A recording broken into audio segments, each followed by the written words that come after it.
Hello and welcome everyone to League of Your for the first race on the calendar. It's going to be the preseason race here at the Shanghai International Circuit for what will be the first D3 or Lobby 3 action you will see here on F1 2021, and to kick off this new season here for Division 3. I'm going to keep calling it Division 3, but Lobby 3 for the two preseason races that we have scheduled. It's going to be myself, QVR Packer, in the commentary booth, and alongside me for the first time is going to be Killer Blue. How's it going, Jake?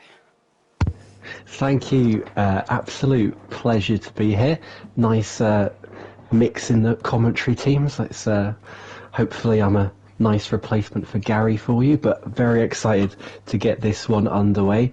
As you say, China, very much a Marmite track, I think, this one to start. For every person that loves China, another person seems to hate it. I've heard very few fall along the middle. It's a track that divides opinion, but hopefully we'll see if the cream rises and it'll sort out the nitty-gritty of the divisions. Because, of course, as you stress, this is Lobby 3, it's not Division 3. The placements are completely provisional. So none of these drivers can afford to take it easy, can they? Everyone has to fight either to go up, or just to stay in this, I don't know what you'd call it, this placement. Yeah, so they can take nothing for granted here. And already we've got, how many is that? A good 9 drivers already out on track in qualifying. Yeah, there's a huge train of drivers right there. Red Bull, a Haas, a McLaren, a Ferrari, another McLaren, Aston Martin, and Alpine. But the first driver out on track is QVR Chill, just heading through turn 13 and onto the back straight here at the Shanghai International Circuit. He's going to be the first driver out there and going to be, well, hopefully he will be able to complete a lap without invalidating, and we can watch all the way along. As we said earlier on before the stream started, we're both a little bit rusty, so you'll have to forgive us if we do make any mistakes. I know I'm quite prone to them, but QVR Chill heading through the final corner, turn 16. And Jake, why don't you take us through the first lap here on F1 2021? Be my absolute pleasure. So here comes Chill easing to the left-hand side of the track. He's got a car that's darting all the way off the turn 1. That'll make it very difficult for him to spot a turning point. And here you just wind the car in, downshift the gears. Not too much braking there. Straight line it as much as you can towards turn 3. Let the car unwind. Take a tight line through 4. Ease the car to the left-hand side of the track again, or in Chill's case, keep it nice and tight through the kink of 5. Open up the corner for 6. Downhill braking, very tricky if you're not running ABS. He takes a nice amount of curb on the inside, then back to the outside track for a very tricky turn 7. Much trickier in this game with the reduction downforce. He's very wide. Car washes across the track. Difficult to keep it tight, and then back across for a very tricky double left-hander of 9 and 10. Easy to invalidate on the exit there. He keeps it nicely in bounds. Stick to the right side of the track for the shortest run to the tricky uphill chicane of 11 and 12. Nicely done there from Chill. Runs the car, doesn't run it too wide. He keeps it nicely in the middle of the track, straight down. Doesn't use as much of the circuit as he could have done. J. Cole has disconnected there at the back. As you can see at the bottom there, but now the longest straight, I do believe, on the Formula 1 calendar. Nice little break for the drivers here before a very tricky braking zone. Easy to go deep. Your brake bias, I've found, is quite important. Spotting your braking point for there, and then back to the right side of the track for arguably the hardest corner of the track. He flicks it in nicely. Doesn't go over that yellow curb, which can be lethal, and it's a 30.2 for Chill. A decent lap, but nothing special. Yeah, nothing too special there from Chill. A few, I don't want to say commitment issues, but it wasn't on the absolute edge. But that's what you're going to expect. With still 14 minutes left in qualifying. Ishida, I want to say Ishida across the line in the Red Bull, 30.9. QVR Nico in the Haas will go on a 130.2. So it's a QVR 1-2, but there's still a lot of drivers out there on track yet to set lap times. Excel Zaudema comes across the line. Was in D2 last season, but now Lobby 3 here for the first preseason race. He goes onto provisional pole position, and a provisional previous Division 3 champion, he goes, Excel Tinkan goes on to provisional pole position for the time being. Still no one into the 1 minute 29s quite yet, but a 130.134 seems like a pretty decent lap time for the time being. ERT Liam crossing the line. He was invalid, but it was a 29.9, so that would have put him on provisional pole position. Unfortunate about that invalidation, as Ecos Hyperlin. Yeah, I'm guessing, yeah, Hyper, I guess, goes into the 129s and is going to be the first driver into the 1 minute 29s. I believe that's a Ferrari just crossing the line. That was Recurric on a it wasn't a Ferrari, it was an Alfa Romeo, a 130.9. And Ariel Carmentalist, Division 3 driver last season, a 130.093. And he puts himself onto the front row for the time being. And purple in Sector 3 as well for the Ferrari driver, so he must be running low downforce. So I heard through the grapevine that Carmentalist was running some skinny wings this race, and it's paid dividends in Sector 3. But already what I'm noticing is, these placements are completely provisional. You never expect even the best organisers to get it right first time round, but it's already looking very crowded, isn't it, at the top? We've got 29.9, 30, 31, 32, 32, 32. It's very crowded at the top, and that's great to see because we know that a lot of these drivers are in the right place. They're fighting the right guys, and I hope that is the absolute earliest possible indicator. So, I shouldn't read too much into it, but I hope that is a tease of what we might see to come this race, and in all the races to come, because that is mighty close. And even behind them, we've got YHYY and Rickarik, the two brothers there from Finland, and Ishida, one of our new drivers, all tied on 30.9s. So we've got two groups at the moment. Yeah, within 700 are those three drivers right there. I know both of us got a taste of it last season in Division 2 with the grids just being so immensely close, but hopefully we get another dose of it here in Division 3 and throughout the rest of League of Europe, the new Division 6 as well. All 6 divisions. It would be very nice to see those very close grids. Division 4 champion from last season, Ariel Forza Brennan crosses the line, goes into P10 and slowest out of all the drivers so far, 131.004. I'm sure he would have been hoping for a little bit more there, but obviously it's only a preseason race right now, just trying to feel out the game for the time being. The only driver, the only two drivers out on track, Forza Brennan, who just finished his first flying lap, and Matt Tibas was in Division 2 last season. He's in Lobby 3 right now for preseason. He's just on an out lap, and the only other driver out on track besides Ishida, who has just come out for his second flying lap. Who's standing out to you from this lineup? It's a very competitive grid. I know when these lobbies came out, a lot of people were like, "Whoa, Lobby 3 looking pretty stacked." A few people compared it to D2 of seasons past. And is anyone here? They're in a little lull because we don't have anyone on a flying lap right now apart from Matt Tibos, who's just luckily cleared a heap of traffic. Is anyone on this grid standing out to you? I think, the XL lads of Tin Can and Zaldama, previous Division 3 champions, they sent out Carmentalist, consummate professional in this league, an organiser now as well. All of those guys, and already at the top, are standing out to me. But is there anyone here you think can sneak a surprise, either today, over the season, or in terms of maybe edging their way up into D2?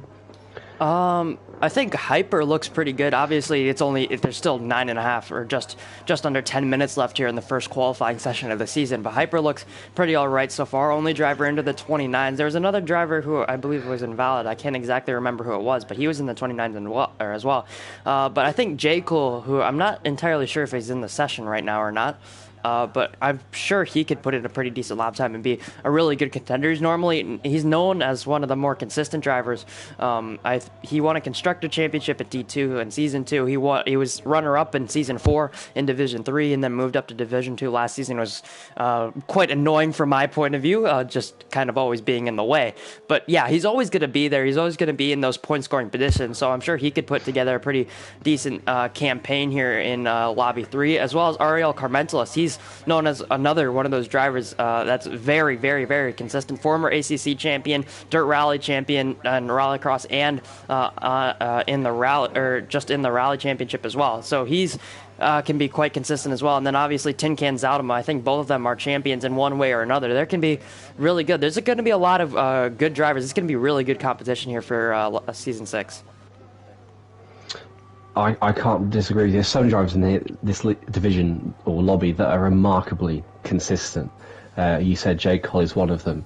I think Zaldama, Tin Can, Carmentalist, Nico, YHYY, Rickarik, Brendan, they all have remarkable consistency, and that's why they're so talented and why there's such pedigree in this lobby. I'll just bring it back to the present, though. Matt Tibos, I said he was the one on a lap, and I think I did see a yellow flag pop up. I wasn't on board, but I think he dropped it coming out of the hairpin at the end of the long straight, turn 14, because I saw him sideways from on board with XL Tin Can, and he immediately plunged into the pit, so not completing a lap there. But now we have got 10 of our 15 drivers all on laps. Who's the first one across the line? It's a Red Bull, it's a Shida, and is he starting a lap? I think he just finished. Yeah, improves to a 30.6, so breaks out of that trio of 30.9s. J. Cole asking in chat if he can get an invite. Can you please do that for me, Jake?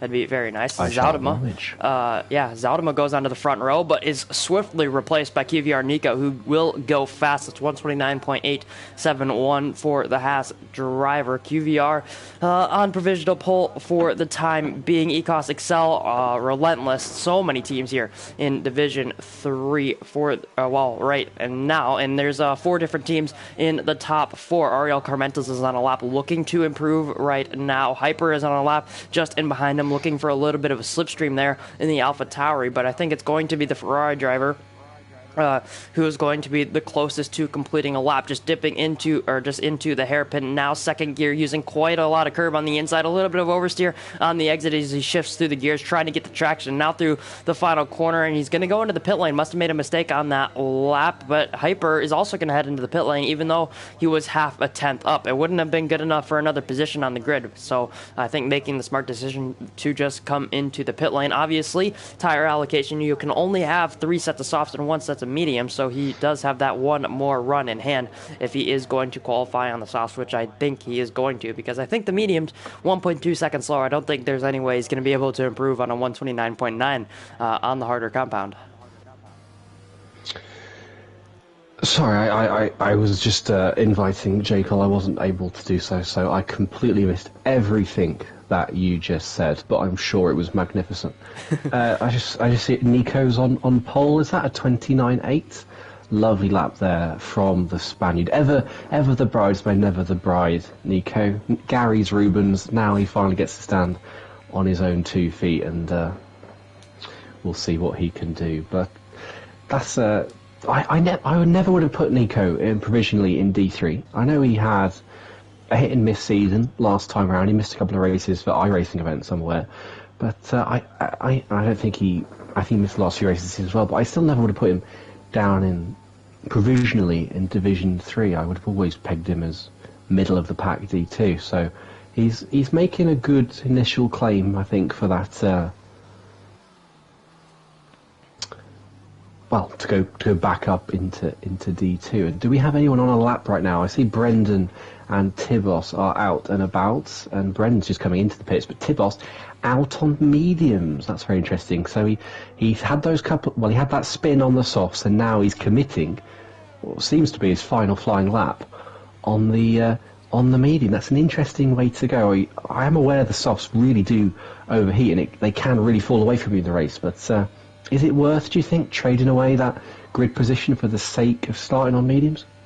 I'm not entirely sure. I didn't have much time to do practice for this race, I only really touched the soft tires in the race. Didn't do much more than 4 laps in the race session, so I don't know how good the mediums are. I know that if you do decide to go onto the mediums after a pit stop or the hards, they're around a half a second to a second faster, but I don't know if that's going to be the right decision. Obviously, Matt Tibos just put himself into the top 10 on the medium tires, but it's only by 41 thousandths of a second to Rick I believe that's Alfa Romeo. It was a very scruffy lap from Tibos. Yeah. Very scruffy. Yeah, there was a lot of sliding I saw there. Yeah, through turn 13 especially. He was oversteering, he was correcting the car. There's no way that car was planted in any way. I think ERT Liam's on a lap right now. Ishida is just about to start I think this is going to be his final flying lap, with quite a bit of time left in the session. The Red Bull driver just starting there. currently P9 on a 1:30.665, looking to improve on his current P9 position, but his Red Bull teammate, ERT Liam, yet to set a lap time in this one so far, coming through the final corner, not using as much curb as you could be, opening up the DRS, and will go into P10 and goes faster than Matt Tibos by a good 0.2 of a second and puts himself into P10. So, yeah, Matt Tibos still has a lot of time to find in his lap.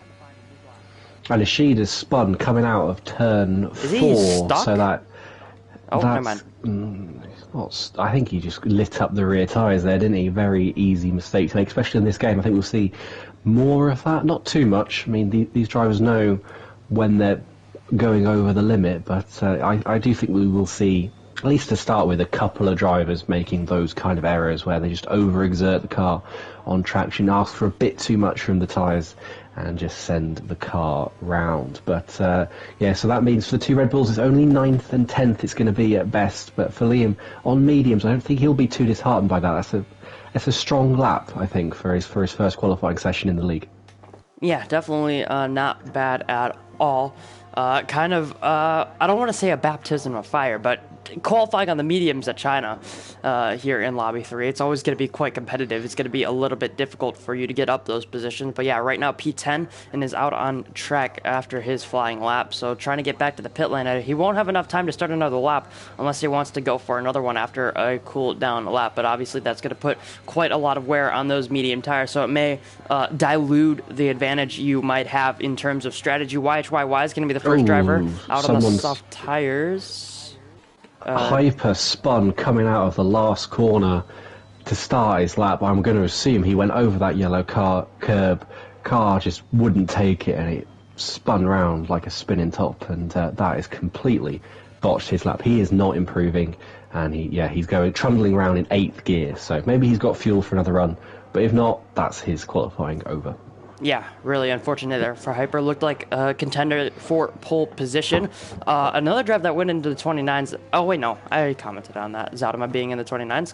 Completely forgot about that. Nico, right after him going into the 29.8s. But YHYY on a lap right now, just heading out of turn 10 and now down towards turn 11. First driver going to be completing a lap, I do believe, in the Alfa Romeo, heading through turn 12 and now through turn 13. Look to have pretty decent traction, obviously, right now at the very end of the session. That's when you're going to have the most grip on track and ideally the best conditions to do a flying lap. Opening up DRS as ERT Liam has retired in the pit lane. He's not going to be doing another lap. Excel Tinken is also retired from the session. YHYY through the hairpin, second gear, try to get that traction in second gear.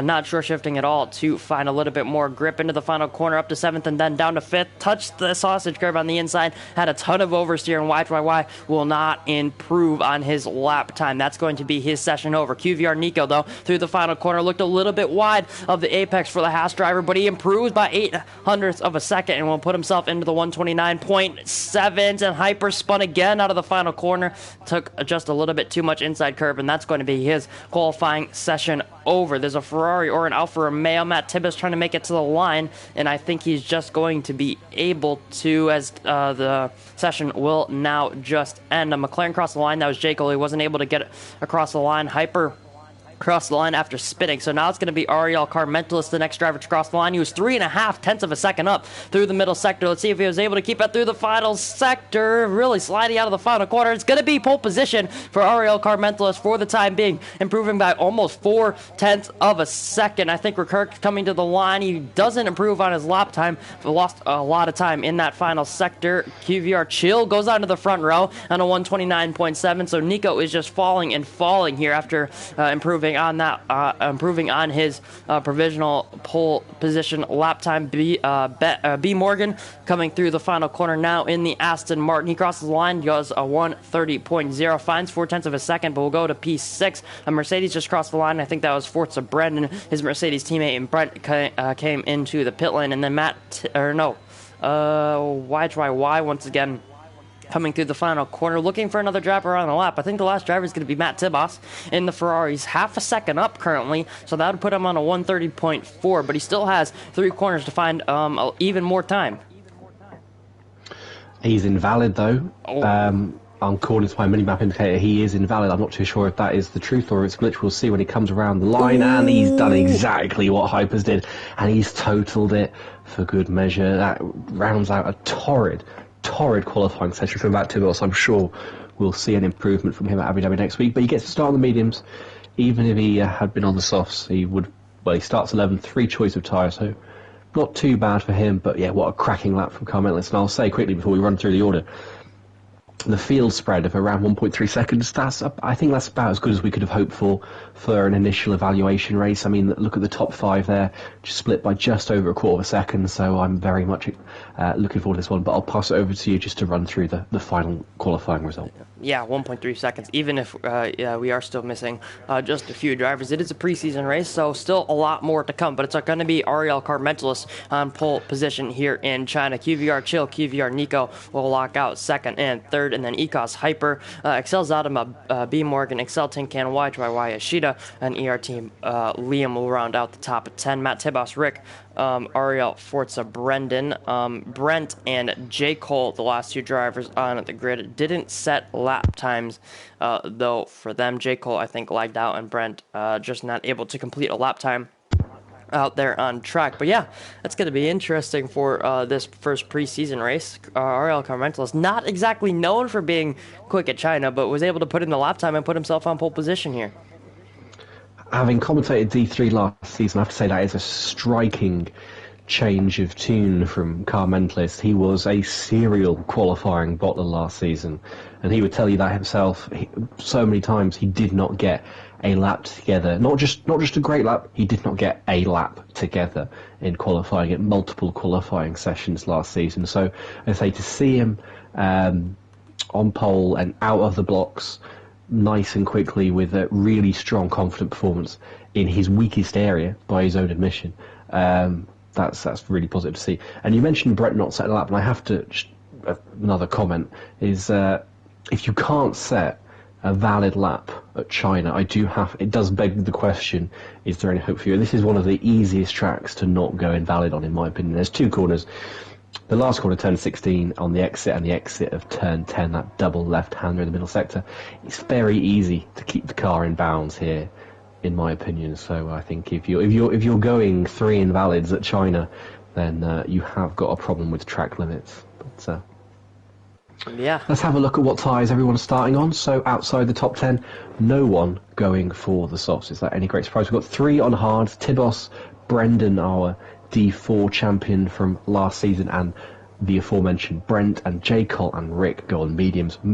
Liam starts on mediums, but he did qualify in that set, so they're not quite as fresh as those behind him. But if the softs go off as much as I've heard, this could be interesting. I mean, the likes of Tibos and Forza, Brendan and Rick, I don't think they've quite exerted themselves as much as some of the others over one lap. I don't think we've seen their pace, really. So I'll be very intrigued to see how they fare against the weaker guys starting on softs, guys like Ashida and YHYY and B Morgan, who aren't quite as quick perhaps as some of those behind them. But because I have no idea how long that soft's going to last. It could be just 1 or 2 laps before the medium's quicker. I mean, I could also be talking about my backside when I say that. I'll freely admit I've not done any race practice, so I'm going in blind, but that's what makes it exciting, isn't it, Packer? I have no idea. Hopefully the softs hold up, or I just hope we get an exciting race. But I'm intrigued by the strategy, because people are saying soft hard you can pit lap 4, lap 5, and I would be amazed if the hards can go that long without severely sliding come the end of the race. But we shall see. Yeah, we definitely will see indeed. I have heard from other people that are much quicker and more knowledgeable than me that the hards can go to the end if you do get damage on lap 1. So it's an interesting prospect if people are going to pit even that. They'll be sliding a lot. Yeah, they're going to be quite slow at the end of the race. It would be interesting to see what they are able to do on the strategy. J. Cole still not in the lobby, though. You can see his car is ghosted there as he slots into P15, but the rest of the drivers on the grid have settled. Carmentelis last season, P17 to P5. Right now, P1 here in Lobby 3 for the first preseason race of Season 6. Just waiting for the lights, and now we have 5 here in Shanghai. Just waiting for the lights to go out. Y2Y jump the start, and we'll receive a drive-through penalty for that. But lights out, and away we go. Ariel Carmentelis is not going to be challenged into turn 1. We have Ecos Hyper on the inside of Chill, and he spins. The Alpha Tower goes spinning off at turn 1. There was never any space there going into turn 1. That corner tightens so much, especially early on. But Carmentelis, Chill, Nico, the top 3 will still be in their top 3 positions. Excel's Adam is going to be has a little bit of a slide on the P4 for the time being as we head into the middle sector for the first time of 28 for all these drivers. ERT Liam from P10 on the grid. He's up into P7 right now on the medium compounded tires. There was quite a bit of chaos as Tin Can is down a position into P8, and Ariel Forza Brennan looking for a few extra positions and a little bit of pace on those hard tires. But J. Cole, still the AI car, he's up from last into P11 on the mediums. Yeah, J. Colbot doing a great job. And I have to say, you mentioned him, Liam, he is the big winner of the start. And I think Carmentelis as well. Chill! Nico already. And Chill, yes, is that lag? Or is he... No, he's completely dropped it. I saw a car swerve off and then reappear on. He's still going. He's missing a front wing. But, well, it's lucky you called it. You said the Haas can go to the end from lap 1, and Chill can now test that theory for us. And here comes Hyper making his recovery up the inside of Ishida, who has damage. And crucially for him, he started on the hards. That's going to be an awful struggle for him to get back in this race. Hyper, at the start, I did see YHYY was pinched right up against the inside. And he got caught between 2 cars, I think, Hyper, and there was just nowhere for him to go. I'm not sure if it was completely his fault. But I think that was just one of those things. The turn 1 here is so weird that it's hard to, well, survive it effectively. Even if you're just minding your own business, you can easily get caught into a world of pain, and Hypes did. But he's done very well to recover himself so far. Yeah, definitely trying to recover all those positions. But now, after he's made his way past, Jaco is going to have this huge trade of cars to make his way through if he wants to get back all those positions that he did indeed lose at turn 1 on lap 1. You don't win the race on lap 1, but you can definitely win it throughout the rest of the race. Ariel Carmentelis is still leading away for the time being as we have a car yellow, off. It's Tibos. It's Tibos again. I said he had a torrid qualifying session. He had an awful start to this race. China has not been kind to him. He's round and he's down in 12th place, and he's some way now already off the top 10. So unfortunate for him, but yeah, awful opening to season 6 for Tibos. But I'm sure we'll see him much stronger next week. Yeah, hopefully we can see him put in a decent performance next week as Recurk will make his way past J. Colbot, as you called him, on lap 1. But Ariel Carmentelis, he's the real winner out of lap 1, I would say, especially with Chill Spin. 1.5 seconds is his lead currently to QVR Nico. Is Aldama in DRS range? Huge moment for Morgan. He got all over the curb at the last corner, and Liam started 10th, start of lap 3. He's already up to P4 on those mediums. Cracking drive from Liam here. He goes a little bit wide through turn 1. That opened the door for Morgan. Is he going to try to force his way through 2?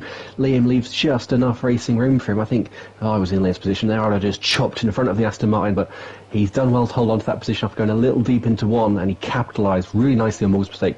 Penalty for Tibos. Can it get any worse for him? I hope he doesn't retire in the pits, because the Orgs will not be pleased. And Chill's... Oh, why does that come up now? Oh, Chill's retired at the exit of turn 15. That's so an he dropped interesting it coming out of the place. hairpin. And speaking of dropping it, Morgan had another sideways moment. He got a huge tank slapper on through the middle of turn 7, a huge corrective oversteer. But he hangs on to the back of Liam. But already those mediums are really coming to life, aren't they, for Liam? He's pulled out nearly a second on Morgan already. And he's just cutting through these soft guys.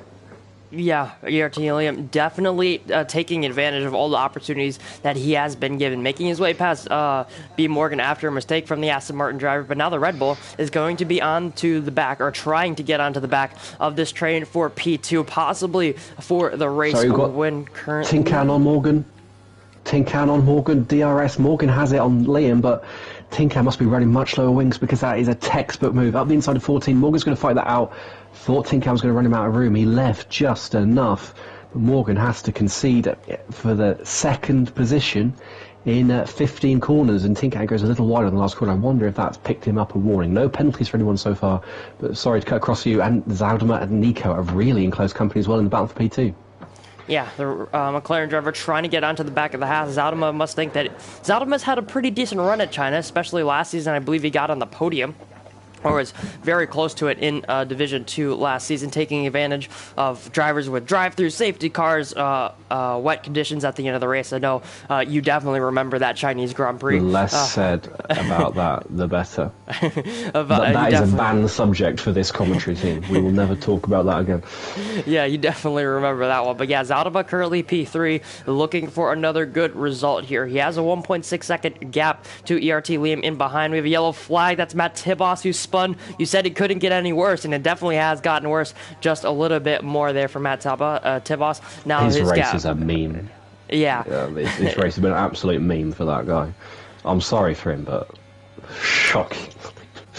Yeah, but now, now Carmentelis, his Ferrari teammate, hopefully won't have the same destiny as his Ferrari teammate. But Carmentelis leading by 1.2 seconds, still keeping Nico out of DRS range for the time being. Zaudema can now put pressure on the Haas driver, so Carmentelis doing a good job just trying to put all the pressure on Nico. Nico needs to close up to Carmentelis if he wants to have a shot in this race. Actually, Carmentelis is in, Nico's in, Zaudema out of the top three is going to be the only one to stay out. Liam, obviously, on the mediums, he's going to be staying out as well. And then Tinkan is going to follow them, or is going to follow those drivers around him. And Hyper has spun for the third time in qualifying and the race.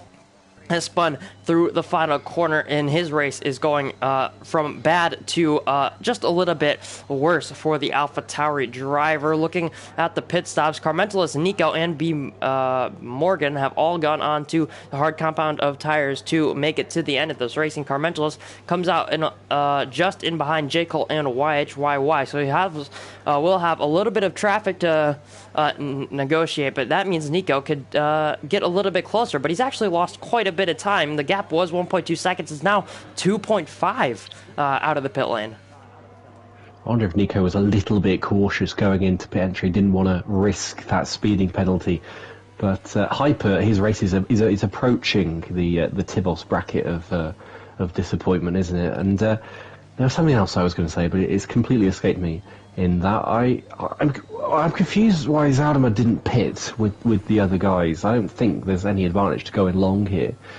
If the Haas can make it to the end as you suggest they can, there's no need to go long, because the softs are going to be awful, dire to drive on, I would imagine, already at this point on lap 5. So the fact that he stayed out, I'm not sure that's necessarily the best decision, because Liam, you can see, is catching him as well. Liam doing a really nice job. Tinkan flies into pits. Zaudema stays out. What do you make of that one?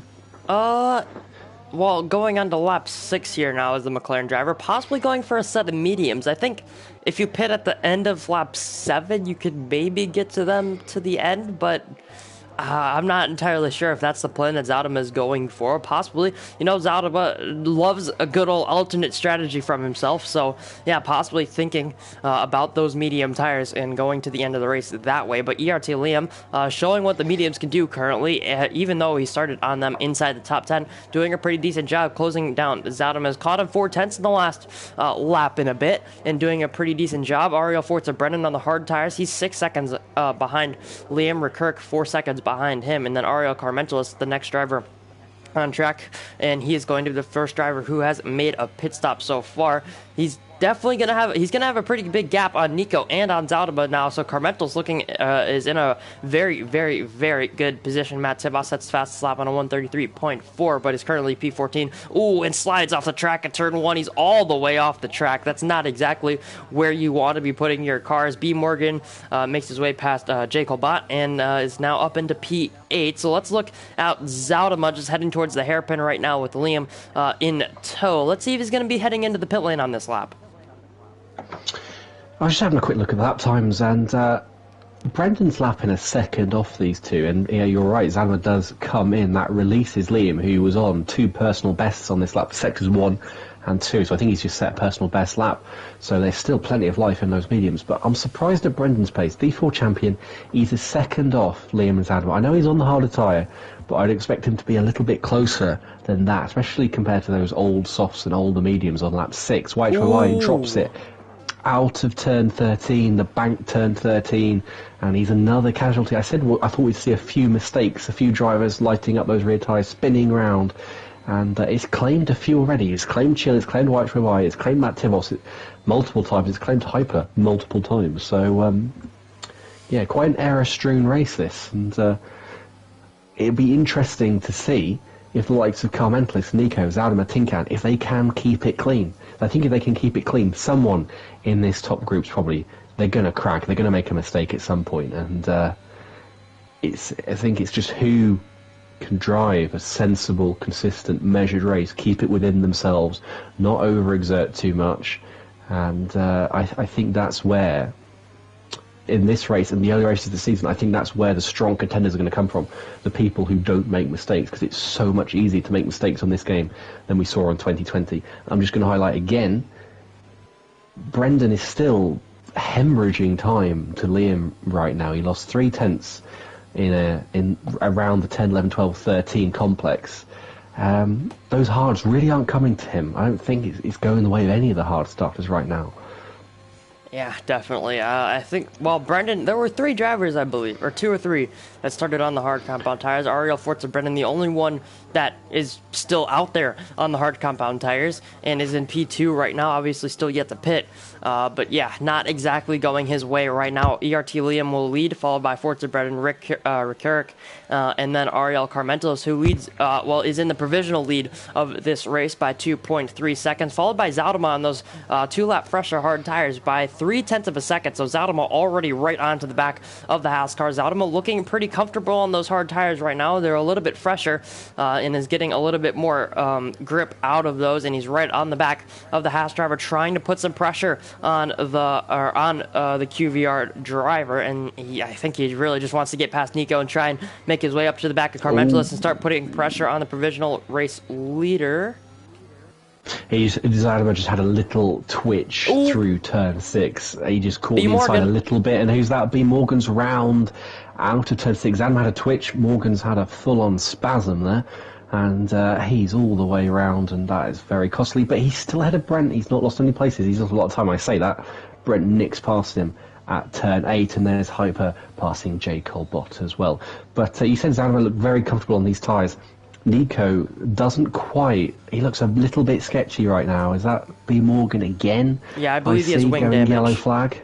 Yeah. So he must have hit the wall out of 6. But yeah, Nico was a little bit sketchy through the last corner. He ran very wide. That would have cost him a couple of tenths, and he looks a little more skittish going through the corners.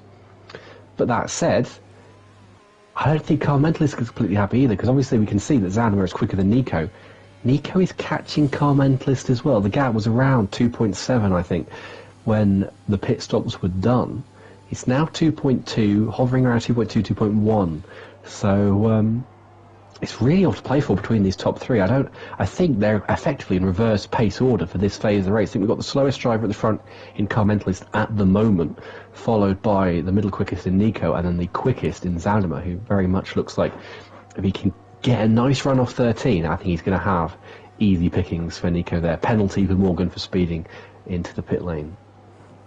Yeah, I think Zadama, he's going to have a good run, but obviously coming through turn 13, you're going to have the dirty air, and especially through the middle sector. That's where you really lose a lot of time. Dirty air is so much more prevalent, or supposed to be more prevalent on F1 2021, and with the loss and downforce on this game as well in the cars. Nico really slidey off of turn 10 there. He gained a little bit of time on Carmentalist, but then with that slide lost all of it. It was back up to 2.2 seconds when it was just about bang on 2 seconds coming through turn 9. But now Zadama 6.5 tenths of a second back, a little bit wide through turn 13 as the McLaren driver, but he's going to get DRS down towards the hairpin, but I don't think he's going to be anywhere near close enough. 7 tenths, the gap is closing, but not closing fast enough. We also have to mention Tin Can here is a little bit in the shadows, as you might say, in the Alpine. 1.2 seconds back, and it looks like he's starting to close in on these guys ever so slightly.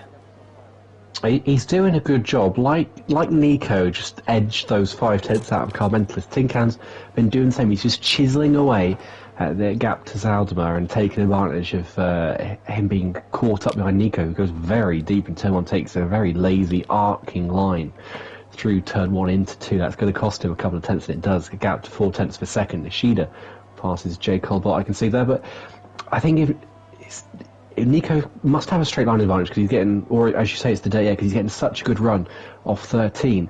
Zadamer's gaining a lot, but he's not gaining until the second half of the straight. It's not until we're well past the DRS zone that he starts taking all of the time out of Nico, and it's not enough. He needs to be on the back of him going into the DRS zone to make that pass, because I think if he's coming onto the straight like he was last lap, 6/10 behind, that's not enough. He needs to be closer through this middle part of the lap. But with the dirty air and just the similarity at base between these guys, it's just not easy enough to do for Zadamer. He just can't get the couple of car lengths he needs, and we've got someone round. It's Ishida in turn 7 and 8, and another spinner for the checkbook there. Yeah, Zaldemar, he's only gaining a tenth, maybe two, on this straight here. It's around 6.5 tenths. It's going to be around 4.5 going down into the into the braking zone. So yeah, he only gains around 2 tenths. So he needs to be literally on Nico's rear wing. He's obviously going to get a little bit of a boost in slipstream if he's going to be that close. So he might gain just a little bit more and able to get that overtake down. But he needs to be right on the back of the Haas driver. Excel Tin Can must have made a little bit of a mistake there in the final sector, because now that gap is up to 2.2 seconds lost a second to the guys in front of him. So seemingly just making a little bit of a mistake there, costing him quite a bit of time. But Nico's gotten this gap not really down, but it's gone down by a tenth or two as Hyper now makes his way past Brent going into turn 1. Brent, 8-lap-old medium tires, pit on lap 2. Hyper, 4-lap-old hard tires. I'm sure it's not exactly the easiest move, but Hyper making his way back up the order once again. 10 seconds to Tin Can, and what is that provisional top 4? Just returning to the yet to pits, Brendan, he's still not gaining anything from those hards, is he? They're still not come towards him. He's still losing a lot of time to Liam, and he's not really, I don't think he's any quicker than Rickerick at this point, and Rickerick on the mediums. I'll have a quick look at the lap times. Let's have a look. Liam on the last lap, 34.6 for him, 34.9 for Brendan. It was a PB, but still 3 tenths off Liam. And for Rick, 35.2. So actually, Rick is not keeping on the pace of these guys. Brendan is a little bit quicker at the moment, although I think Rick has had the advantage on this lap just from looking at the delta. But Zaldemar 3 tenths per second behind that time going into the hairpin. Close as he's been, but still not close enough. He needs to be, as we've said, around 4 tenths, and that little slide. Yeah, that big slide over the yellow sausage curve on the inside of 16 is not going to help his cause. Yeah, definitely. He's taking too much time to get past Nico. He only has the 2-lap tire advantage to Nico and Carmental, so it's not that big of an advantage. But 4 tenths, now half a second, coming out of turn 3. He's gonna be start sliding, and eventually their tire wear is going to equal out, especially if he's gonna be in the dirty air of Nico. And if Nico can catch up to Carmentos, that's gonna be double the dirty air for Zaldemar to work his way through, losing time here through the first and now as well as the middle sector here, as well as the McLaren driver. And you can just see that gap just extends so much through the S section here in the middle sector. It was 4 tenths of a second going through turn 1, and now almost doubled to 8 tenths of a second heading through turn 8 into turn 9 and down towards the middle sector split. I can't see where any overtake is going to come from, frankly. Even if Zaldemar can get past Nico, and I think he needs a mistake from the Spaniard to do that. We've got a yellow flag. That is Brent round on the exit of turn 8.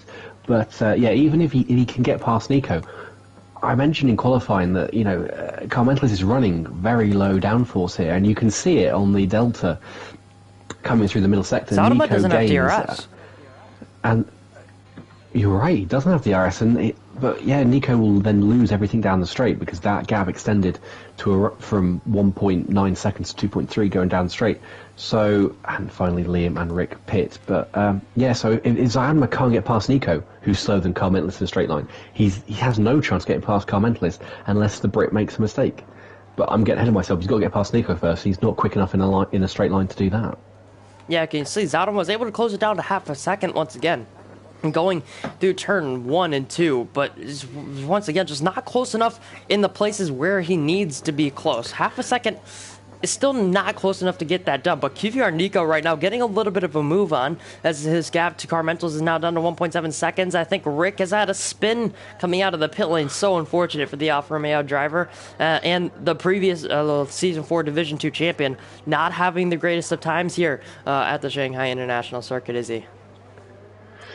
He's not, but I have to say he's far from alone. We've got plenty of spinners joining him. Everyone, with the exception of Jacob, or everyone from 7th down has had some kind of spin or misdemeanor. Half the field has put it round or in a wall, and in the case of White Hawaii and Chill, so by no means should Rick feel bad that he's had a spin there up at turn 1, and Zadama's close now. He's 0.4 of a second. But you can see he's losing time before the DRS zone. Then it comes back towards him. Tinkan's out at 13. That's another one for the I don't know what I want to call it. Another one for the Shanghai graveyard we have here. But Zadama not close enough. Even when he was 0.4 behind at the start of the straight, he's not gaining enough. He's losing time before the DRS zone to the point that when he gets to the DRS zone, he's too far back to make any overtake. But here he is. He's close now, coming through the last corner. Is he going to send it? Is he going to try and shape it up the inside of the outside of Nico, try and threaten the Spaniard, spook him into making a mistake? Nico sensibly covers the inside line. There's no way through for Zadama there. And all he's got to do is pick his apexes, pick his lines. And Nico, I think, could comfortably hold Zadama back for the rest of this race. Of course, the spanner in the proverbial works we have here is Liam, on very fresh hards, who's just 1.5 seconds off this battle, and if he can get in, things could get spicy. Yeah, it was around 2 seconds, 2.5 seconds when he came out of the pit lane, so Liam is absolutely flying here on his fresh hard compound tires, and he now only has to do 14 laps on these tires, while Carmentalis has already done 8, Nico's already done 8, Zadama's already done 6, so Zadama's tire advantage is absolutely nothing compared to Liam's tire advantage on all the drivers in front of him. Hyper 9.7 seconds back. He's not going to be he's not going to affect this race in any way, shape, or form, especially for now what is the provisional top 4. Liam closing in just barely off the back of DRS range, but now Zadama, he's going to be closer with DRS down towards turn 14, down towards the hairpin. Nico will go to the defensive line, off the racing line. Nico will break later than Zadama. Zadama breaking a little bit early, just trying to possibly get the exit because he know he can get the run down towards turn 1, and Nico is visibly looking closer to Carmentals. Nico a little bit wide through the final corner, but Zadama is now going to have the run on Nico. I don't think he's going to be quite close enough into the first corner going on to lap 15. Nico will look a little bit to the inside. Zadama stays on the racing line, looking around the outside, but not going to be quite close enough, not going to be able to force Nico into a mistake. And Nico, Zadama, Carmentals, all these guys so very experienced, not falling for any of these. But now Liam, the new driver here in League of Europe in Lobby 3, out of these top 4, only 0.4 of a second back. Let's see what he can do in the next 13 laps. Carmentalis will be extremely grateful for this big twitch of oversteer there from Zadama on traction, but yeah, Carmentalis will be grateful because that gap last lap briefly dipped to 1.5 seconds, and Nico's defending at turn 15. It just put off his brake a little bit, save into turn 1, he just compromises his line. It gives him that little bit more breathing space, but at the moment he'll fully... And a penalty for Carmentalis. Oh dear, oh dear, oh dear.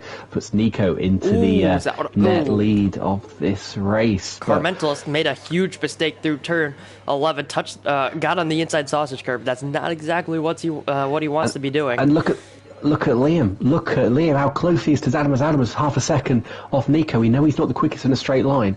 Has Liam got enough here, even with ERS? No, he hasn't, but now Zadama's going for Nico, and this is going to be so tight. Could Liam try and pinch something here? Dance Force outside, they come to blows on the 15. Zadama has to back out of it. Liam nicks his way through, runs wide though on the last corner, takes a little bit of grass. Zadama's got the slipstream now, he's coming up the inside towards turn 1. They're banging wheels, they're sparking away, and here comes Zadama into turn 1. It's not really a braking zone, you only scrub off a little bit of speed, but it's enough for him to go through, and he takes back that net third place. And in the whole thing, he's still only half a second off Nico. Yeah, absolutely crazy racing there from those two drivers. Well, three if you want to include Nico in that. Matt Tibos has had a little bit of spin at turn 13. Went off the track. Carmentelis, though, time penalty, now starting to make the mistakes. Now, maybe those hard tires are just slightly going off a little bit. He still has to do 12 or 13 laps on those tires, so it's going to be a struggle for him to get to the end without making more mistakes. Nico now just dipping under a second is that gap, and Liam possibly with a little bit of damage, maybe, because he's dropped out of DRS range now to Zadama and Nico, but Nico within a second. Is he going to be able to get DRS range? I think he's within DRS range. He was within that second at the DRS detection point. Zadama also within a second, but Liam's starting to fall back, and he's understeer. You can see, look how much understeer the Red Bull driver has. Maybe he does have a little bit of damage on either on his floor or on a side pod. There's nothing visible if there is, but yeah, that's a really poor lap from Liam. I was about to comment how the net top four was split by 2.1 seconds. That's now extended to 3.1, I do believe. And Brendan Pitts, the last man yet to pit, and yeah, look at that, Liam very wide out of the last corner. I think whatever's happened, he's picked up some damage, and this costly because he's completely out of this battle now, at least for the time being. I have to see if he can get back into it. But look how close Nico is to Carmentelis, 7/10 of a second in it. And Nico knows he doesn't even have to try and overtake him.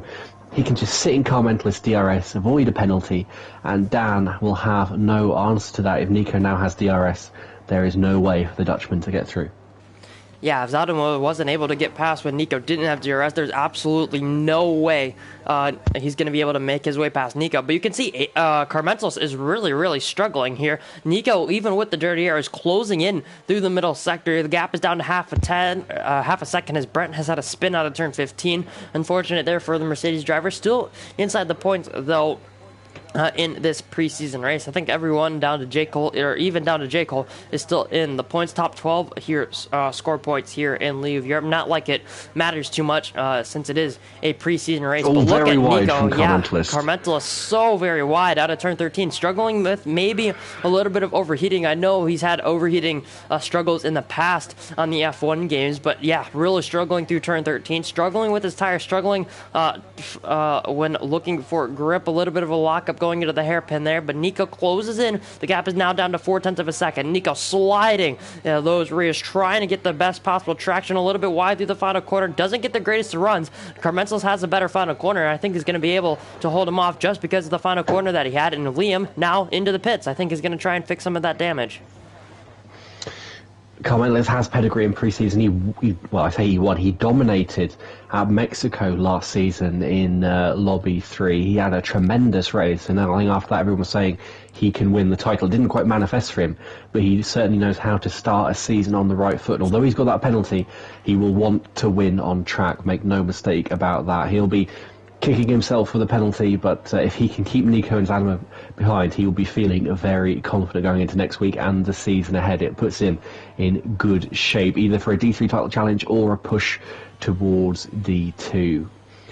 But 1 second splits the top three. I thought Zadama, might he have dropped out of this little train if Nico got into DRS with his straight line disadvantage, but doesn't seem to be the case. He's hanging on nicely, and I get the feeling Nico's just sitting. He knows this race is his.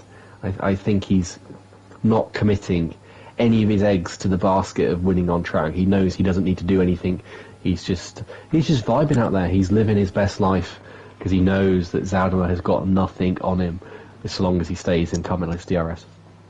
Yeah, definitely. Zadama trying to follow these guys, but you can see how wide Carmentelis is going through turn 15. Is all the way to the white line on the left-hand side, and then just swings it back over to the right for the final corner to get onto that racing line. A 134.4 there from Carmentelis, and he's going to be the one leading this train, dictating the pace for all these guys. But if he goes a little bit too slow, I'm sure Nico will be right onto the back of him, and on that ERS button has 40% right now. Carmentelis has a 10% advantage, but Zadama at the back of this train has another 10% advantage at 64%, just heading out of turn 3. Nico, though, he's comfortable here in P2, looking for this race victory.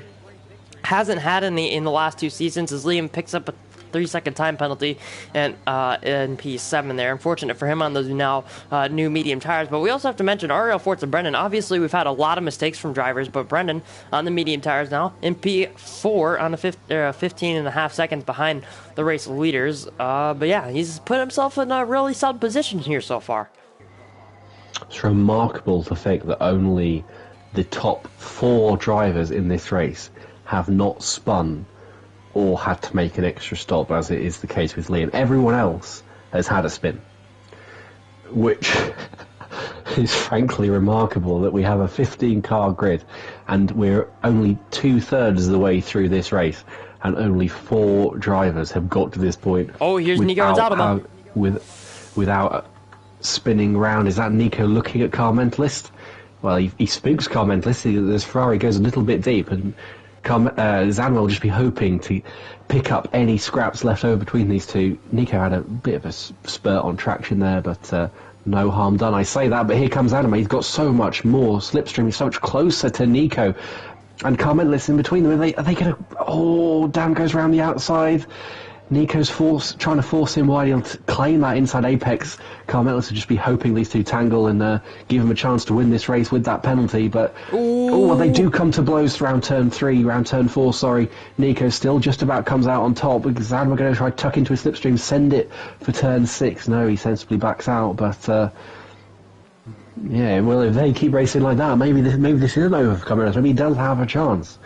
That's why I just alluded to how many people are spinning. Maybe these guys spin together and Car Mentalist takes the win. Who knows? Yeah, very, very close. Got a little bit too close, I'm sure, for Nico's liking and for Zadama's liking. But Zadama going aggressive there around the outside of turn 1. Was almost able to pull it off, but not quite able to. Wasn't able to get the traction off of turn 3. But now Nico... after having that battle with Zadama, now has lost all of his progress that he made on Car Mentalist in these last few laps. The gap is now up to 0.8 of a second, and now Car Mentalist can breathe a little bit. Obviously, he's going to be pushing all the way to the checkered flag with that time penalty.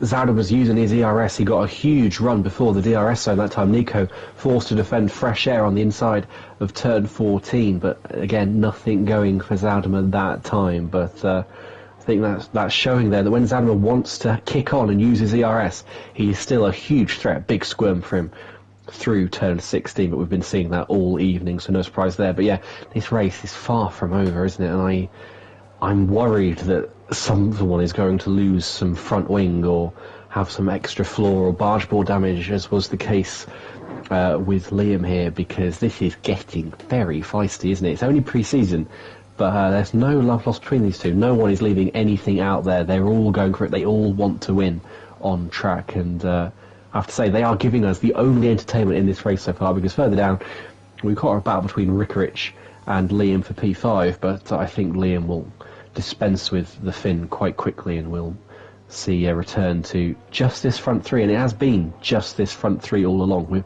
Tin Can and Liam flirted with getting involved in these fights, but ultimately both fell away, and it's just been these 3 all the way through.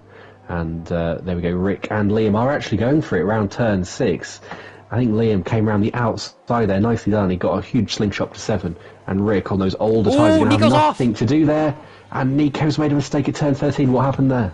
I'm not entirely sure. I just switched to the top 3, and Nico was off on the inside of turn 13. Must have made a mistake on traction. Got a little bit snappy with the rear end there. And now using all of his ERS, trying to get back within. He has the DRS activated down towards the hairpin as Zadama will make his way past J. Cole, or the AI J. Cole. But now Car Mentalist has that gap. 1.2 seconds is, I'm guessing Zadama just made a little bit of a mistake there. Yeah, and QVR Nico...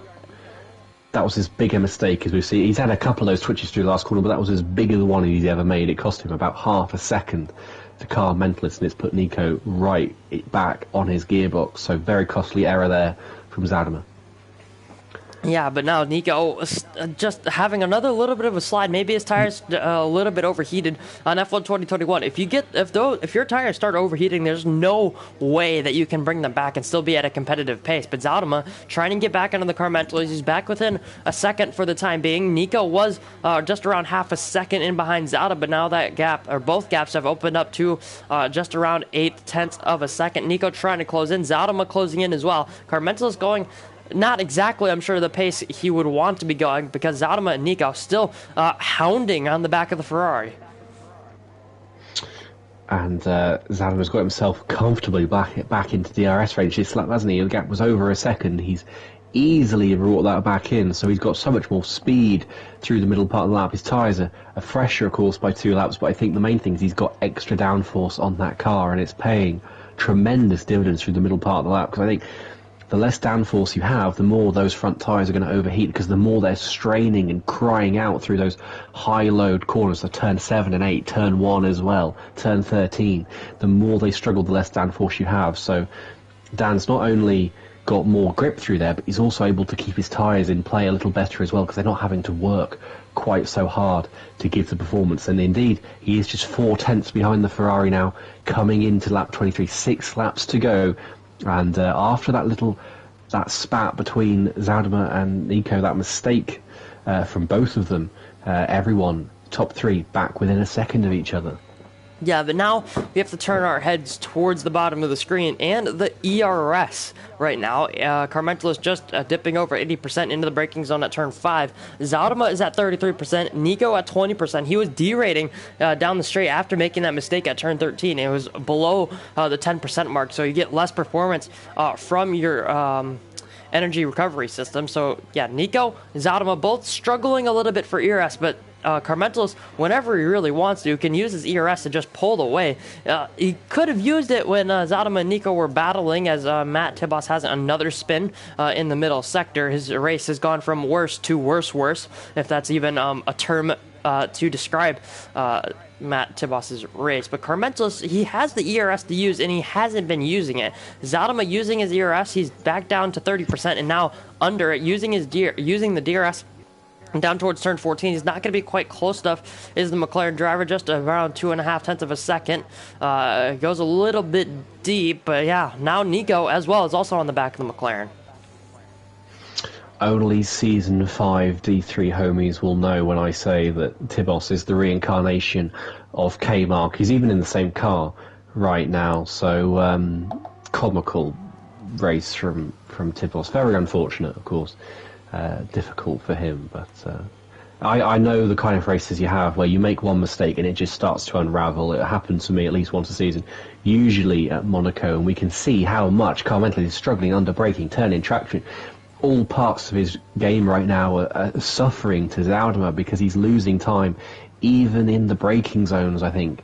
And you could just see how well Zaudema stuck with him through the turn 1, 2, 3 complex, and as that Hyper retires at the last corner, this race has another victim.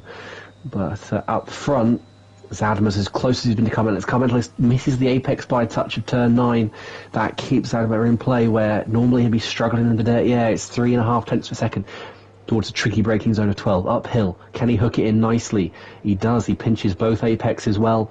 Carmentalist is also done quite a good job. He gets a nice launch of 13, doesn't wobble mid-corner. I think that's enough for him to stay ahead. If he's got his ERS to hand, if he wants to use it, he needs to use it, because look, here comes Zaudema. Oh, I spoke too soon when I said Carmento's had a nice exit, because there goes Zaudema. He surges down the outside. How much space does he leave on the inside of the corner? He's pinched up against the curb. Carmentalist has the inside. He's got a straighter line towards the final corner. Can Zaudema force him to take a tight line? Not on this occasion, but it's not over yet, because look, Zaudema's straight back in the slipstream there, and I don't think there's anything Carmentalist can do this time, because Zaudema's got so much more confidence on these tyres. He just goes round the outside. Is Carmentalist fighting this back? I don't know if he can. He's got the inside line. He's got the quicker line in theory, but that quickly turns into the outside line of 3 into 4, and finally he has to concede the place, and he's only got Nico 2/10 behind him. But is he going to come back for turn 6? And he nearly taps the back of him. I thought he was going to pull out at the last minute and lunge it towards turn 6 there. He certainly had the overspeed to do so. but he doesn't want to take any risks, and what a cracking battle this has been.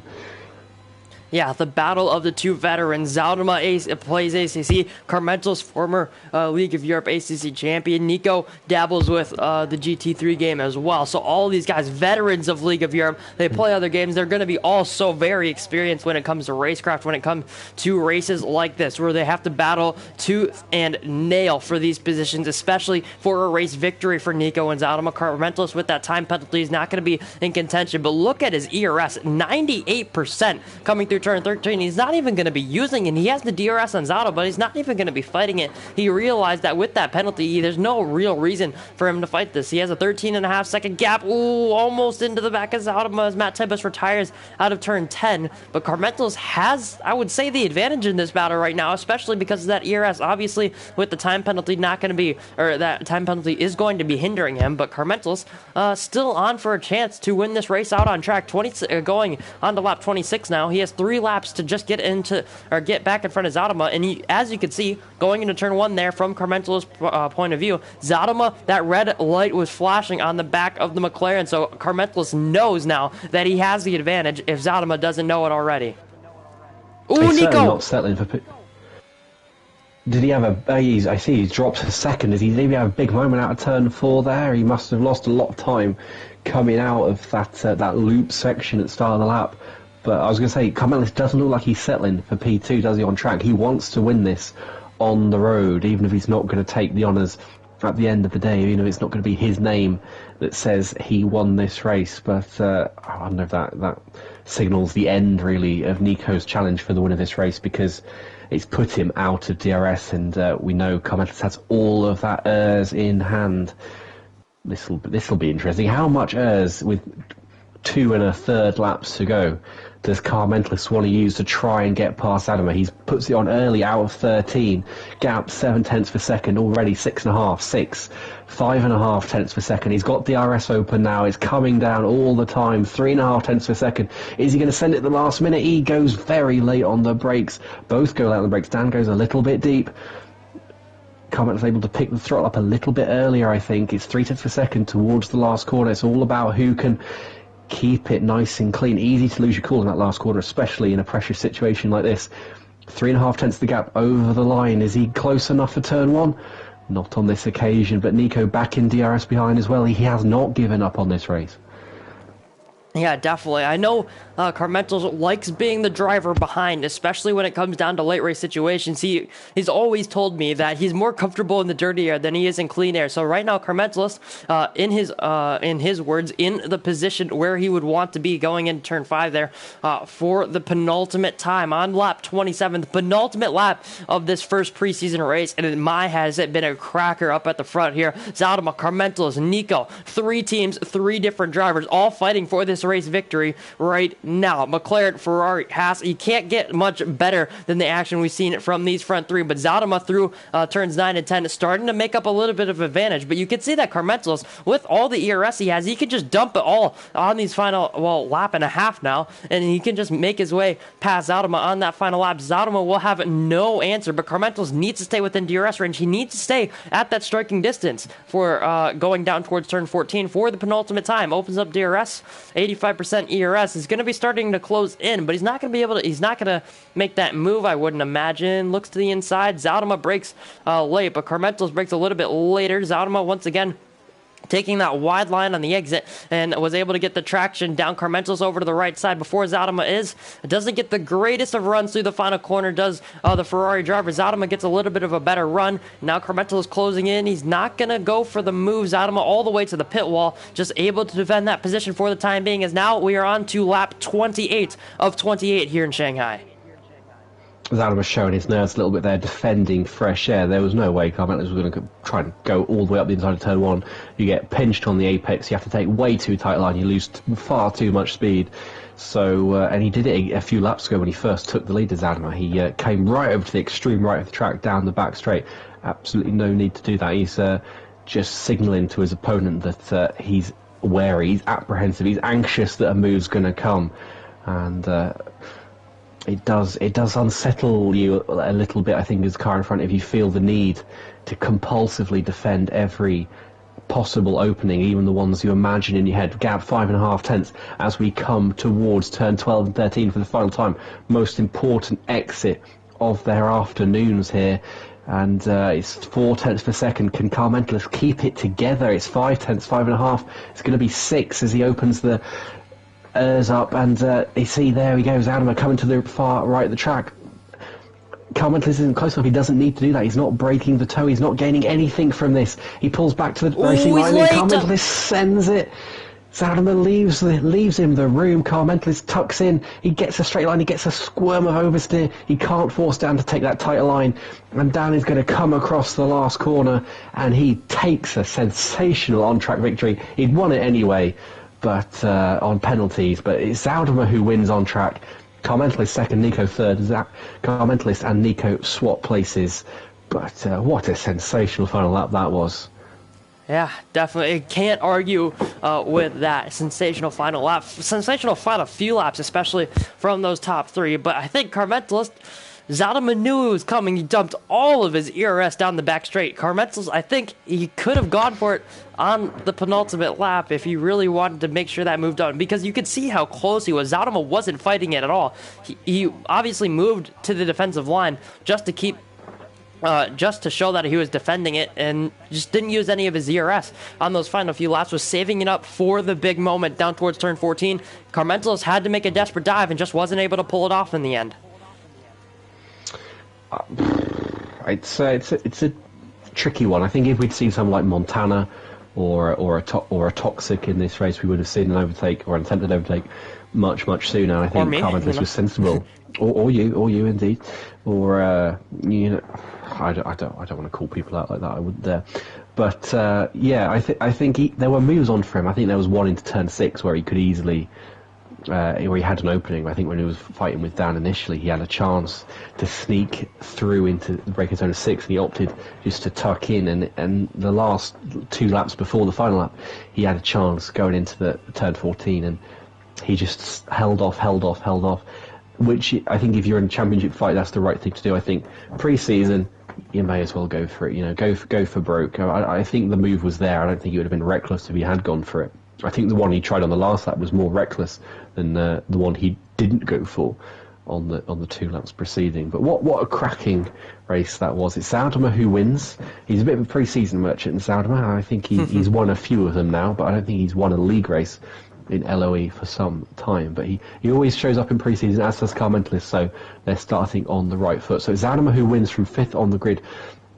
Nico second, Carmentless third. He will be, I think, ultimately disappointed because of that penalty and the fact he didn't even win on track. Forza Brendan is 4th, ERT Liam is 5th, Rick is 6th, Ashida 7th, Brent 8th, J. Colbot 9th, Matt Tibos 10th, Hyper 11th, Morgan 12th, Tin Can 13th, YHYY 14th, and Chill 15th. Only 4 drivers that race managing not to spin, so or collect damage, which.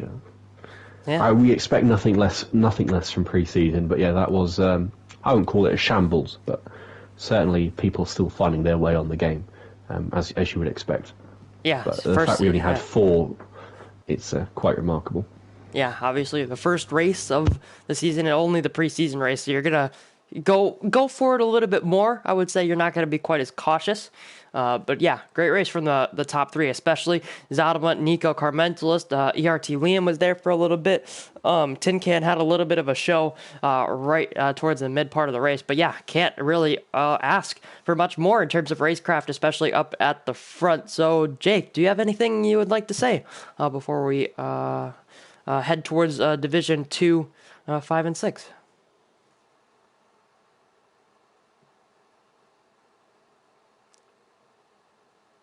I'll take that as a no. I know you're a little bit... I apologise, I'd muted my mic. All I would like to say is congratulations to Zaudemer, as I've emphasised, Nico, Carmentless and Brendan for not spinning. That is my last word. And I hope the battle that we saw between Zaudemer, Nico and Carmentless is, even if it's not those 3, I hope it represents something that we're going to see in the races to come next week and in the season at large. Even if those guys don't necessarily stay in D3, if 1 or 2 of them go up to D2, I hope that it represents what we're going to see, which is equal and thrilling battling for the lead, and clean battling as well, because that was a tremendously clean battle. Tremendously exciting, but tremendously clean. And the start of D3 last season it had its fair few shambolic races full of collision and incident. So I hope that the front of that race reflects what's to come. Yeah, most definitely. And can't wait for Season 6 to kick off, especially from myself, from the commentary point of view. But yeah, I think that's going to be it for the first preseason race from League of Europe for Season 6. That was the Chinese round. It should be Abu Dhabi. I believe we're going to be heading to Abu Dhabi next week for the final preseason race before we kick off the season. I'm not sure what the first round of the season is going to be, if it has even been decided yet. Bahrain. It will be Bahrain there for you guys. So yeah, that's been it from myself and from Jake and from Lobby 3 here in preseason, and that's